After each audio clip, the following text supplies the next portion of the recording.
this is slightly different to last week's review. Yeah.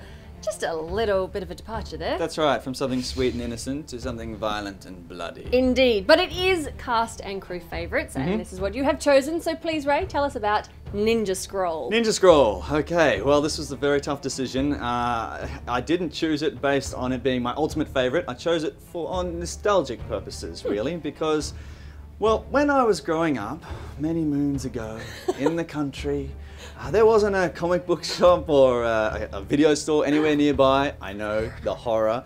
So I was sitting there Saturday night flicking through the channels and I arrived at this.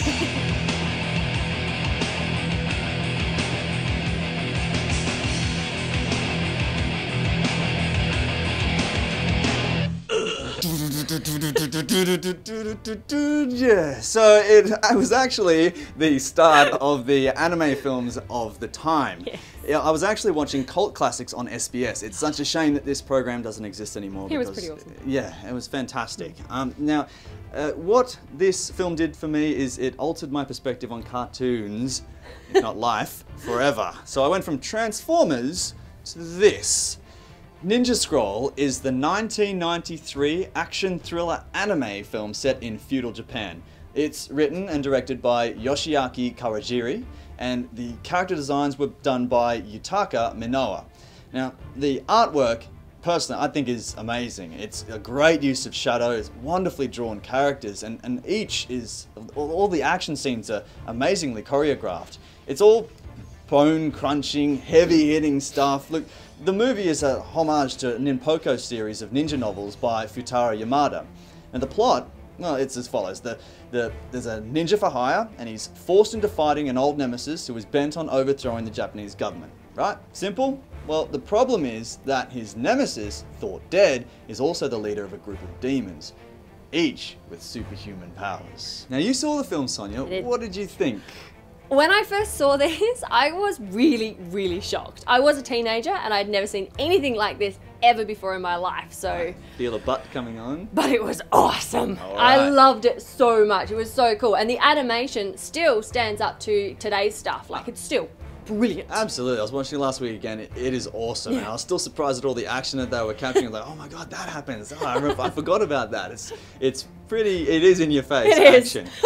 The film has awesome villains, and they all have very unique powers. And these days, I think that nearly every power imaginable has been exhausted, but I don't know, back then, I'd never seen anything like this before. And the other thing is, I found it really funny. Jubei Kibagami, who's the main character, he's such a smartass. I mean, what he says in the face of danger is hilarious.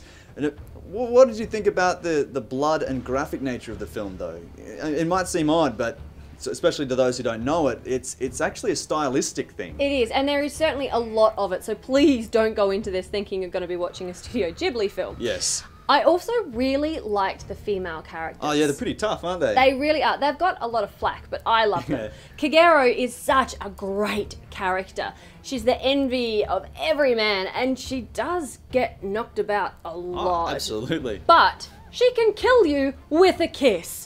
That is awesome. I also really liked one of the demons, Benisato. Yeah. I thought she was fantastic. I remember the first time I saw her tattoos come to life and attack. Yeah. And I was just sitting there with my mouth hanging open going, oh my God, that is awesome. I know, right? Look, female characters are often objectified in anime in particular, but look, you have to understand that this is no different to watching something like Straw Dogs, which, you know, was brought out in 1971, much earlier than this film, or other films like Deliverance, Blue Velvet, The Crow even, or Irreversible.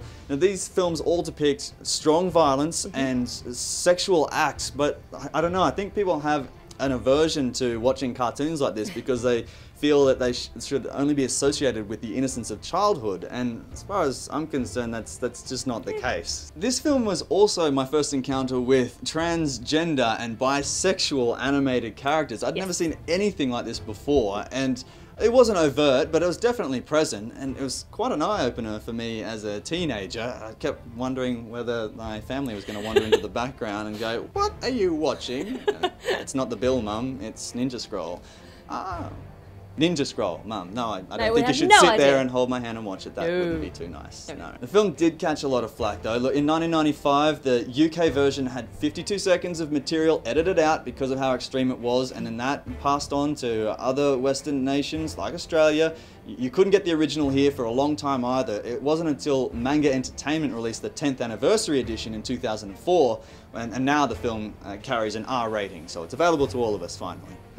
I really enjoy the wicked sense of humour that kind of runs through this film. It's Yes. pretty cool. I also really love all the characters. They're really well done. There is a lot of violence, like you said, it is quite overt, but it is a symptom of early 90s manga. Like, that is Absolutely. what happened. There's a period of time. And it's such an important film in that genre, I think. And it's one of the best I've ever seen. It's also left us with a really great legacy of comic books and spin-off series. That's right. Now, personally, I give Ninja Scroll a buy. However, for Kapow, I'm actually going to give it a borrow, just because it is so violent and quite sexual. It's not for everybody. Some people might get a bit funny about it. I'm going to give it a borrow to be safe. Okay, I can understand that. Well, you know, it is a twisted tale of It is. revenge, and there's a lot of graphic nature involved in this film. However, look, it brings back a lot of memories, and I loved watching all the action sequences. The animation it easily compares to that of today.